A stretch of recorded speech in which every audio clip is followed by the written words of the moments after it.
Dear friends, welcome to Biblical Parivartana. Welcome to Daily Devotions. దేవుని ప్రేమ ఇదిగో. ఈ దినానికి అంటే మే 20కి చెందినటువంటి వాక్య భాగం కీర్తనలు 73. నిన్న కీర్తనలు 72 చదువుకున్నాం. అంతటితో అది 72వ కీర్తన సొలొమోను రాసినప్పటికీ అది దావీదు మహారాజు కీర్తనలో ఒక భాగంగా ఇమిడ్చబడింది. ఇది నా 73వ కీర్తన ఆసాబు రాసినటువంటి కీర్తన. దాని గురించి ధ్యానించుకుందాం. దీనికి ఒక టైటిల్ ఇవ్వాలి అని అంటే భక్తిహీనులు బలపడ్డారని భక్తిపరులు బలహీనపడాలా. ఓకే, మనం ప్రార్థన చేసుకుందాం. ప్రార్థన చేసుకుని వాక్యం 27 వచనాలు చదువుకుని అప్పుడు కార్సన్ గారు రాసినటువంటి ఆ ధ్యానాన్ని మనం అర్థం చేసుకుందాం. ప్రార్థన. May the words of my mouth and the meditation of our hearts be acceptable in thy sight, our rock and redeemer. Amen. కీర్తనలు 73. ఇశ్రాయేలు ఎడల శుద్ధ హృదయుల ఎడల నిశ్చయముగా దేవుడు దయాళుడై ఉన్నాడు. నా పాదములు జారుటకు కొంచెమే తప్పెను, నా అడుగులు జార సిద్ధమాయను. భక్తిహీనుల క్షేమము నా కంటబడినప్పుడు గర్వించు వారిని బట్టి నేను మత్సరపడితిని. కొంచెం ఫాస్ట్గా చదువుదాం. మరణమందు వారికి యాతనలు లేవు, వారు పుష్టిగానున్నారు. ఇతరులకు కలుగు ఇబ్బందులు వారికి కలుగవు, ఇతరులకు పుట్టునట్లు వారికి తెగులు పుట్టదు. కావున గర్వము కంఠహారం వలె వారిని చుట్టుకొనిచున్నది, వస్త్రము వలె వారు బలత్కారము ధరించుకొందురు. క్రొవ్వు చేత వారి కన్నులు మెరకలై ఉన్నవి, వారి హృదయాలోచనలు బయటికి కానవచ్చుచున్నవి. ఎగతాళి చేయుచు బలత్కారం చేత జరుగు కీడును గూర్చి వారు మాటలాడుదురు, గర్వముగా మాటలాడుదురు. ఆకాశం తట్టు వారు ముఖము ఎత్తుదురు, వారి నాలుక భూసంచారం చేయను. వారి జనము వారి పక్షము చేరును, వారి జలపానము సమృద్ధిగా చేయుదురు. దేవుడు ఎట్లు తెలుసుకొనును, మహోన్నతునికి తెలివి అన్నదా అని వారు అనుకొందరు. ఇదిగో ఇట్టివారు భక్తిహీనులు, వీరు ఎల్లప్పుడూ నిశ్చింత గలవారై ధనవృద్ధి చేసుకొందరు. నా హృదయమును నేను శుద్ధి చేసుకొని ఉండుట వ్యర్థమే, నా చేతులు కడుక్కొని నిర్మలుడనయ్యుండుట వ్యర్థమే. జనమంతయు నాకు బాధ కలుగుతున్నది, ప్రతి ఉదయమున నాకు శిక్ష వచ్చుచున్నది. ఈలాగు ముచ్చటింతునని నేను అనుకునే ఎడల నేను నీ కుమారుల వంశమును మోసపుచ్చిన వాడనగదును. అయినను దీనిని తెలుసుకొనవలనని ఆలోచించినప్పుడు నేను దేవుని పరిశుద్ధ స్థలంలోనికి పోయి వారి అంతమును గూర్చి ధ్యానించు వరకు ఆ సంగతి నాకు ఆయాసకరముగా ఉండెను. నిశ్చయముగా నీవు వారిని కాలుజారు చోటునే ఉంచి ఉన్నావు, వారు నశించున్నట్లు వారిని పడవేయుచున్నావు. క్షణమాత్రములోనే వారు పాడైపోవుదురు, మహాభయం చేత వారు కడముట్టను నశించుదురు. మేలుకొనిన వాడు తాను కన్న కల మరిచిపోవునట్లు ప్రభువా, నీవు మేలుకొని వారి బ్రతుకును తృణీకరింతువు. నా హృదయము మత్సరపడెను, నా అంతరింద్రియములలో నేను వ్యాకుల పడితిని. నేను తెలివిలేని పసిప్రాయుడనైతిని, నీ సన్నిధిని మృగము వంటి వాడనైతిని. అయినను నేను ఎల్లప్పుడూ నీ యొద్దనున్నాను, నా కుడి చెయ్యి నీవు పట్టుకొని ఉన్నావు. నీ ఆలోచన చేత నన్ను నడిపించదువు, తరువాత మహిమలో నీవు నన్ను చేర్చుకుందువు. ఆకాశముందు నీవు తప్ప నాకెవరున్నారు? నీవు నాకుండగా లోకములోనిది ఏదీ నాకు అక్కరలేదు. నా శరీరము నా హృదయము క్షీణించిపోయినను దేవుడు నిత్యము నా హృదయమునకు ఆశ్రయదుర్గమును స్వాస్థ్యమునై ఉన్నాడు. నిన్ను విసర్జించు వారు నశించెదరు, నిన్ను విడిచి వ్యభిచరించు వారినందరినీ నీవు సంహరించెదవు. నాకైతే దేవుని పొందు ధన్యకరము నీ సర్వకార్యములను నేను తెలియజేయనట్లు నేను ప్రభువైన యెహోవా శరణు తెచ్చి ఉన్నాను. చదువుకుందాం. ఇక్కడ నేను ఇచ్చినటువంటి హెడ్డింగు దాన్ని అర్థం చేసుకోవాలి. ఏంటి? భక్తిహీనులు బలపడ్డారని భక్తిపరులు బలహీనపడాలా? తరచుగా దుర్మార్గులు భక్తిహీనులు సిరి సంపదలను అనుభవిస్తున్నట్లు కనిపిస్తారు.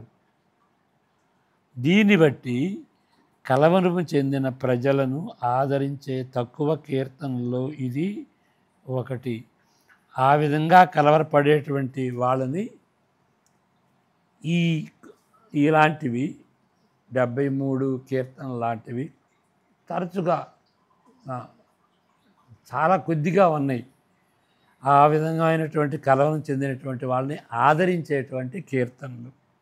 వీళ్ళ కలవరం ఎందుకు వచ్చింది? దుర్మార్గులు సిరి సంపదలను అనుభవిస్తున్నారని. వాళ్ళు భక్తిహీనులు కదా, వాళ్ళకి ఎంత సిరి సంపదలు, అంత సమాధానం ఎట్లా వచ్చింది అని దాన్ని బట్టి కలవరపడేటువంటి ప్రజలు. ఇక ఈ అధ్యాయం లేకపోతే ఈ కీర్తనలు మొదటి 2 పంక్తులు ఎట్లా ఉంటాయంటే పురికొల్పేటటువంటి రీతిగా, ఒక విధంగా రెచ్చగొట్టేటువంటి రీతిగా, ప్రోవకేటివ్ అంటారు. ఆ విధంగా మొదటి 2 పంక్తులు ఉంటాయి. ఇది ఆసాపు ఆ విధంగా మొదలెడతాడు. ఇశ్రాయేలుల ఎడల, శుద్ధ హృదయుల ఎడల నిశ్చయముగా దేవుడు దయాళుడై ఉన్నాడు అని చెప్తాడు. ఇశ్రాయేలులు పరిశుద్ధులుగా ఉంటారని ఈ సమాంతర పంక్తులు సూచిస్తున్నవా? ప్యారలల్ అంటారు. ప్యారలలిజం ఈ హెబ్రీ పద్యాల్లో ఒక ఛందస్సు ఏంటి అంటే ప్యారలలిజం. మొదటి లైను రెండవ లైను సమాంతరంగా ఉంటాయి. ఆ సమాంతరాల్లో అనేక రకాలుగా ఉంటాయి. ఇక దాని జోలికి ఇప్పుడు మనం వెళ్ళొద్దు. ఇక హీబ్రూ పొయిట్రీ మనం నేర్చుకోవాలి. ఈ సమాంతర పంక్తులు సూచిస్తున్నవా ఏమని? ఇశ్రాయేలులు పరిశుద్ధులుగా ఉంటారని, పరిశుద్ధులు అని కానే కాదు. ఎట్లా కాదు? వారి చరిత్రను బట్టి కానీ ఈ కీర్తనతో కానీ సరితూగినట్లుగా ఉండదు. ఆ కన్క్లూజను వాళ్ళు పవిత్రంగా జీవించేటువంటి వాళ్ళని వాళ్ళ చరిత్ర చెప్పదు, ఈ కీర్తన కూడా చెప్పట్లేదు. కాబట్టి మొదటి పంక్తిని రెండవ పంక్తి పరిమితము చేస్తున్నది. ఇప్పుడు ప్యారలలిజంలో ఏంటంటే మొదటి పంక్తి రెండవ పంక్తి ఏం చేస్తుంది? ఎగ్జాక్ట్గా దాన్ని రిపీట్ చేయటం కాదు, దాన్ని ఆల్టర్ చేస్తుంది, దానికి యాడ్ చేస్తుంది, దాన్ని కొన్నిసార్లు దాన్ని వివరిస్తుంది. ఈ వివరించే దానిలో అనేక రకాలుగా ఉంటుంది. ఇక్కడ ఏంటంటే మొదటి లైను రెండవ లైను మొదటి లైన్ యొక్క అర్థాన్ని పరిమితం చేస్తుంది. అంటే ఇశ్రాయేలీలు అంటే వాళ్ళలో పరిశుద్ధులు అని అర్థం.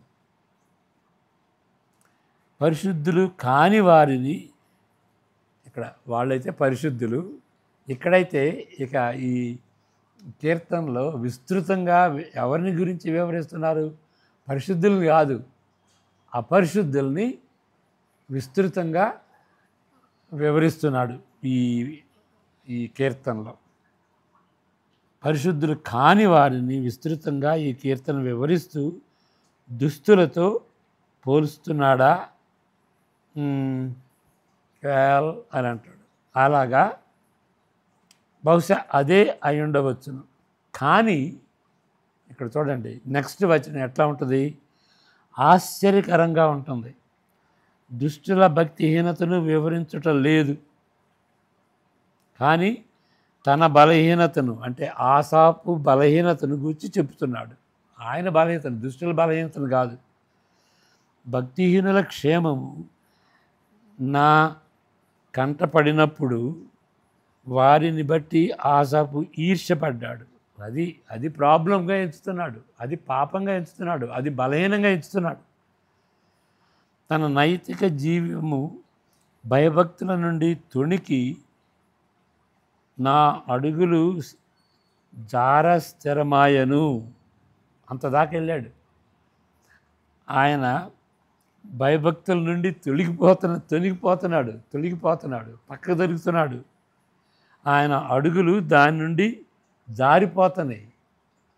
జారిపోవటానికి సిద్ధంగా ఉన్నాయి అని అంటాడు. అంత ప్రమాదము సంభవించేంత వరకు భక్తిహీనుల ఎడల ఈ ఆసాపు మత్సరపడినట్లుగా, కలవరపడినట్లుగా అనిపిస్తుంది. అంత ప్రమాదం వచ్చేంత వరకు తన యొక్క భక్తిని కోల్పోయేంత రీతిగా ఆ ప్రమాద స్థితికి, దాదాపు ఆ పరిస్థితికి వెళ్ళాడు అని ఆయన గుర్తించాడు.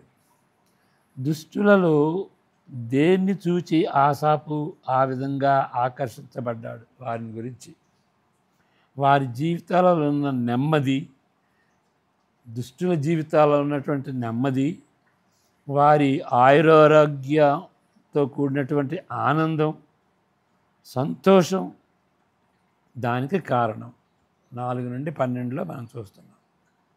వాళ్ళైతే దుష్టులు, కానీ వాళ్ళకి నెమ్మది ఉంది, వాళ్ళకి ఆయుస్సు ఉంది, వాళ్ళకి ఆరోగ్యం ఉంది, వాళ్ళకి ఆనందం ఉంది, వాళ్ళకి సంతోషం ఉంది. సంతోషానికి ఆనందానికి కొంచెం డిఫరెన్స్ ఉన్నట్టుగా మనం గమనించాలి. వారి గర్వపు టీవీ కూడా ఆకర్షణీయంగా ఉంటుంది. ఓకే, వాళ్ళ గర్వం కూడా సగర్వంగా ఉంటుంది. ఇతరుల కంటే పైపెచ్చుగా ఉంటారు, వాళ్ళు ఔన్నత్యంగా ఉంటారు. వారి ధనధాన్యాలు, శక్తి సామర్థ్యాలను బట్టి పేరు ప్రసిద్ధి పొందుకున్నట్టుగా, సంపాదించుకున్నట్టుగా వాళ్ళు ఉంటున్నారు. కానీ ఇది పెద్ద కానీ, వారి భ్రష్టత్వము ఇచ్చట కనిపిస్తుంది. ఏంటి అది?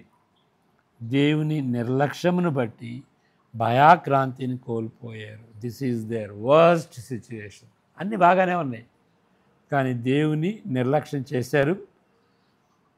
దేవుడు లేకపోతే భయం ఉండదు కదా, ఆ భయాభ్రాంతిని వాళ్ళు కోల్పోయారు.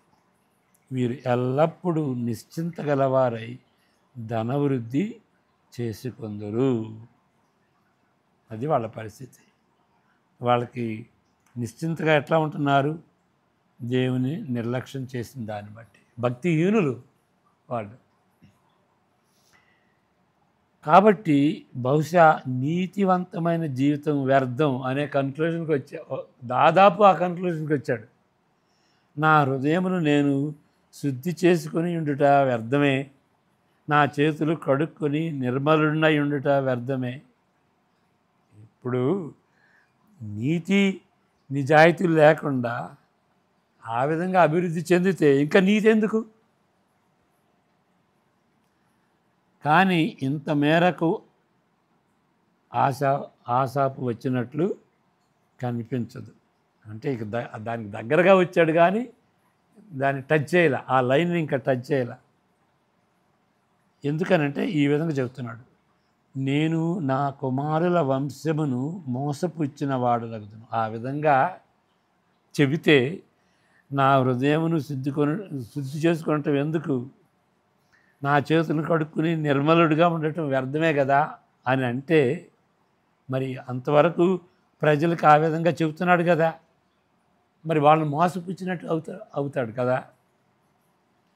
నీ కుమారులు అని ఉంది ఆ 15వ వచనంలో. దాని అర్థం ఏంటి? నీ కుమారులు అనగా దేవుని ప్రజలు. వారికి నాయకుడిగా ఉంటున్నాడు. ఆ ప్రజలకు వారికి నాయకునిగా ఉంటూ నమ్మకమైన వానిగా ఆసాపు బాధ్యత భారము కలిగి ఉన్నాడు. కానీ ఇలాంటి తలంపులన్నీ అతనికి ఆయాసకరంగా ఉంటున్నవి. వాళ్ళైతే మరి అభివృద్ధి చెందుతున్నారు, భక్తిహీనులు, దుర్మార్గులు. మరి ఇంకా నేను శుద్ధి చేసుకోవటం ఎందుకు? కానీ శుద్ధి చేసుకోమని నా ప్రజలకు చెబుతున్నాను. ఇవన్నీ కూడాను ఆయాసకరంగా, కలవరంగా ఆయనకి ఉంటున్నట్లుగా ఈయన వ్యక్తపరుస్తున్నాడు.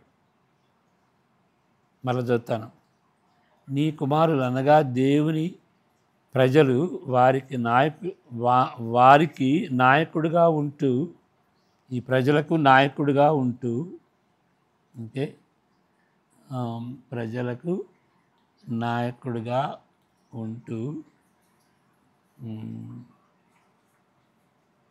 నాయకుడిగా ఉంటూ నమ్మకమైన వానిగా ఆసాపు బాధ్యత భారము కలిగి ఉన్నాడు. ఈ తలంపులన్నీ అతనికి ఆయాసకరంగా ఉంటున్నట్లుగా మనం 17వ వచనంలో చదువుకున్నాం. కానీ 3 విషయాలు గ్రహించినంత వరకు ఆయన భక్తిని ఎడల మత్సరపడ్డాడు, ఆయాసపడ్డాడు, ఈర్ష్యపడ్డాడు. 3 విషయాలు గ్రహించిన తర్వాత ఇక ఆయాసపడలేదు. ఏంటి ఆ 3 విషయాలు? నంబర్ 1, దుష్టులు దీర్ఘకాలము మన్నరు. వాళ్ళు అభివృద్ధి చెందుతారు, సమాధానంగా ఉంటారు, కానీ వాళ్ళు సుదీర్ఘంగా ఉండరు. వాళ్ళు తుడిచివేయబడతారు. దేవుని పరిశుద్ధ స్థలములోనికి ఆసాపు వెళ్ళినప్పుడు ఆయన ఈర్ష్యపడుతున్న వారి అంతమును గూర్చి ఆయన గ్రహించాడు. వాళ్ళ అంతమును గురించి ధ్యానించిన తరువాత ఆసాపు మత్సరపడలేదు. ఎందుకంటే అది గ్రహించుకున్నాడు, వాళ్ళు సుదీర్ఘంగా ఉండరు. ఇదంతా టెంపరీ, ఎటర్నిటీలో వాళ్ళు ఉండరు. కాబట్టి నిత్యత్వాన్ని గ్రహించినప్పుడు వీళ్ళు ఉండరు అని వాళ్ళ అంతం ఇక్కడే అయిపోద్ది. వాళ్ళ అంతం ఎట్లా ఉంటుంది? నిత్యత్వంలో దేవుని దగ్గర ఉండరు అనేటువంటి విషయాన్ని తెలుసుకున్నాడు. అప్పటి నుండి ఆయన వారి గురించి మత్సరపడలేదు, ఈర్ష్యపడలేదు. 2వ విషయం, దేవుని ఎరిగి ఆయనకు లొంగియున్న వారుగా వాళ్ళలో ఆసాపు ఒకడు. మరి వాళ్ళకంటే, భక్తిహీనుల కంటే ఈ ఆసాపు మరింత ఎక్కువ సంపాదించుకున్నాడు కదా. ఈ లోకానికి, రాబో లోకానికి చెందిన వాటిని పొందుకున్నాడు కదా. ఏంటి ఆయన పొందుకుంది? నేను ఎల్లప్పుడూ నీ యొద్ద ఉన్నాను, దేవుని యొద్ద ఉన్నాను, యెహోవా యొద్ద ఉన్నాను, నా కుడి చేయి నీవు పట్టుకొని ఉన్నావు, నీ ఆలోచన చేత నన్ను నడిపించదు. అది మహాభాగ్యంగా ఎంచుకున్నాడు. వాళ్ళకి లేనిది నా దగ్గర ఉంది. నాకు దేవుడు అన్నాడు, నన్ను దేవుడు ఆదుకుంటున్నాడు, నా కుడి చేయి పట్టుకున్నాడు, ఎప్పుడు నాతో ఉంటున్నాడు, నేను ఆయనతో ఉంటున్నాను. అది మహాభాగ్యం కదా. వాళ్ళకి అదేది. 3వది, తన మత్సరము అసహ్యకరమైన పాపముగా ఆసాపు చూడగలిగాడు. వాళ్ళది పాపమైతే, వాళ్ళు దుష్టులైతే, మరి ఈయన సంగతి ఏంటి? మత్సరం అది పాపం కదా. ఆయన పరిశుద్ధత అది. ఆ పరిశుద్ధతను కోల్పోయాడు.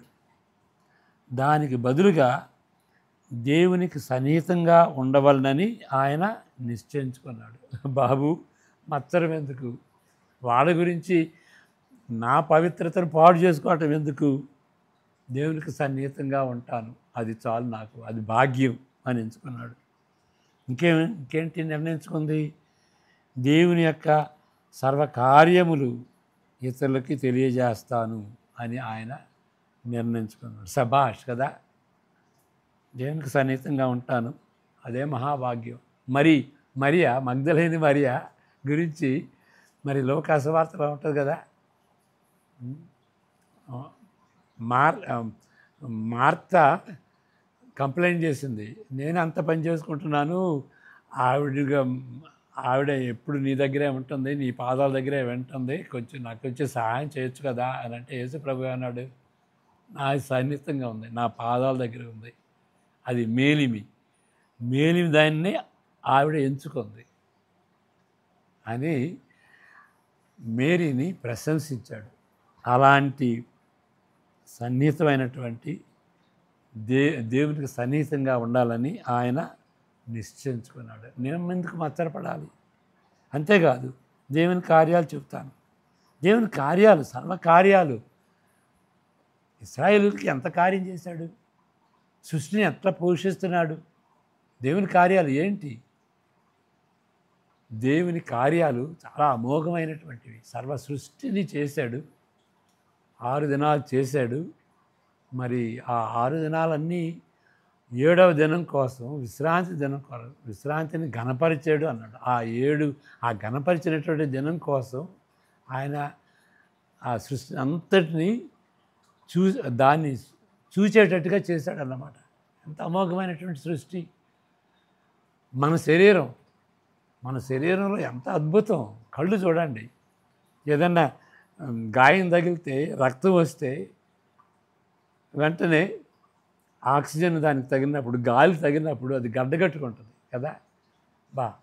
ఎంత అమోఘం, ఎంత ఆశ్చర్యకార్యం. ఓకే, మరి మన దేహంలో ఏదన్నా ప్రాబ్లం ఉంటే, జ్వరం వస్తుంది, దేవుడు ఇండికేట్ చేస్తాడు. దగ్గు వస్తుంది, జ్వరం వస్తుంది, తలనొప్పి వస్తుంది, ఇవన్నీ ఇండికేటర్స్ అన్నమాట. ఎంత దేవుని యొక్క సృష్టి ఎంత అమోఘం దాన్ని చెబుతాను. ఓకే, ఇంకేం చేశాడు దేవుడు? ఇశ్రాయేలుని తన బలమైనటువంటి హస్తంతో ఐగుప్తు దానిసత్వం నుండి వాళ్ళకి విడుదల అనుగ్రహించి స్వతంత్రతలోనికి నడిపించి మీరు స్వతంత్రంగా ఏకైక దేవుని, సృష్టికర్త అయినటువంటి దేవుణ్ణి, మిమ్మల్ని విడిపించినటువంటి దేవుణ్ణి, బానిసత్వం నుండి విడిపించినటువంటి దేవుణ్ణి సొంతగా స్వేచ్ఛగా మీరు ఆరాధించండి అని ఎన్నో అద్భుతాలు చేసి వారిని విడిపించడమే కాదు, 40 సంవత్సరాలు వారిని పోషించాడు, అద్భుతంగా పోషించాడు, వాడిని పరీక్షించాడు. ఎందుకంటే వాళ్ళ యొక్క విశ్వాసం అసలైందా నకిలీదా నిజమైందా అని పరీక్షించాడు. దేవుడు పరీక్షించినప్పుడు దానికి కూడా వందనాలు చెల్లించాలి. మనం రాంగ్ పాస్పోర్టు, ఎక్స్పైర్డ్ పాస్పోర్ట్తో మనం ఎయిర్పోర్ట్కి వెళ్ళినట్టుగా ఉంటుంది అన్నమాట. వాళ్ళు చెప్పేదాకా తెలియదు, అయ్యా నువ్వు ఫ్లైట్లో ఎక్కడానికి వీల్లేదు, అంతకుముందే పరీక్షించుకునేటట్టుగా ఉంటుంది రీతిగా. సరైన పాస్పోర్ట్ ఉంది, సరైన వీసా ఉన్నది, సరైన టికెట్ ఉంది అని ముందు చూసుకునేటువంటి రీతిగా దేవుడు మనల్ని పరీక్షిస్తాడు. మన విశ్వాసం గట్టిదైతే, నిజమైందైతే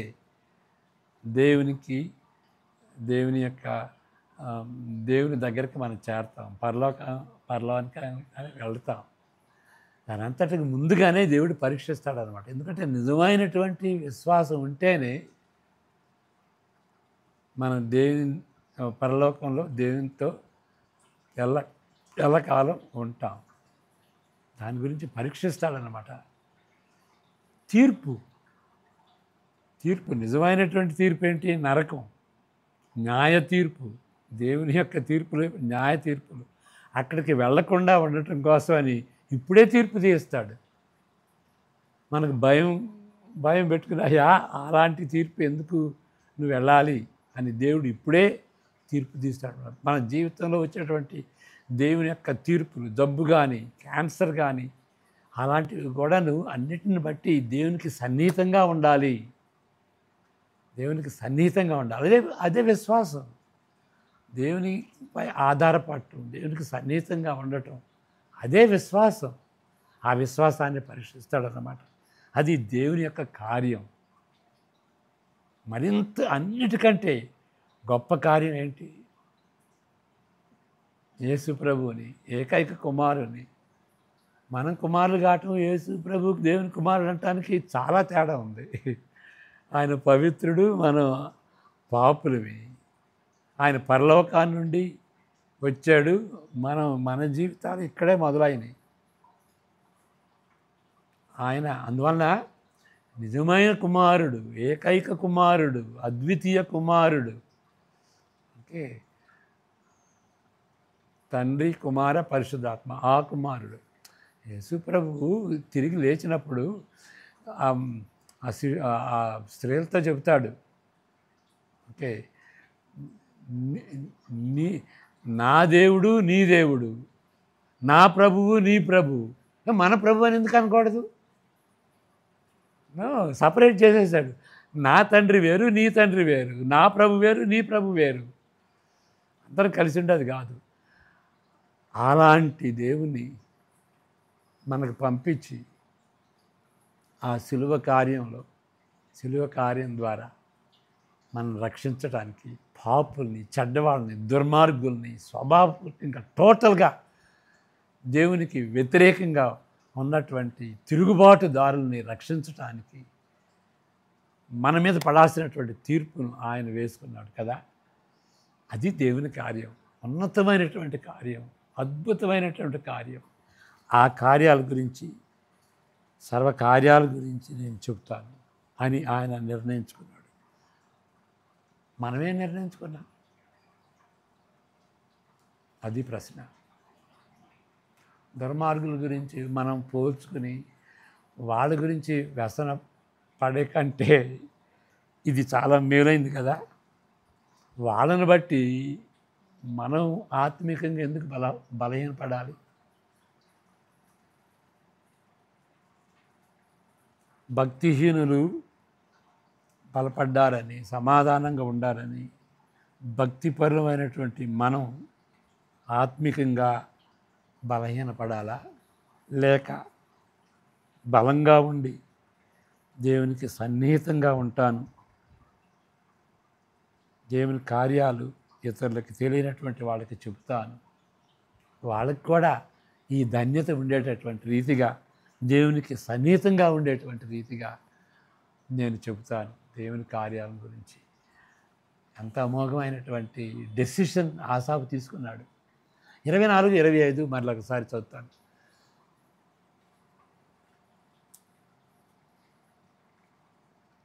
ఆసాపు కీర్తన 73, 24, 25 వచనాలు. నీ ఆలోచన చేత నన్ను నడిపించదవు, తరువాత మహిమలో నీవు నన్ను చేర్చుకొందువు. ఆకాశమందు నీవు తప్ప నాకెవరున్నారు? నీవు నాకుండగా లోకములోనిది ఏది నాకు అక్కరలేదు. Whom do I have in heaven but thee? Whom do I have on earth besides thee? అని చాలా పవర్ఫుల్గా ఇంగ్లీష్లో ఉంటుంది. ఆకాశమందు నీవు తప్ప నాకెవరున్నారు? నీవు నాకుండగా ఈ లోకంలో ఏది అక్కర్లేదు. అలాంటి ధన్యకరమైనటువంటి జీవితాన్ని మనం కూడా ఆశపడదాం, ప్రార్థన చేసుకుందాం.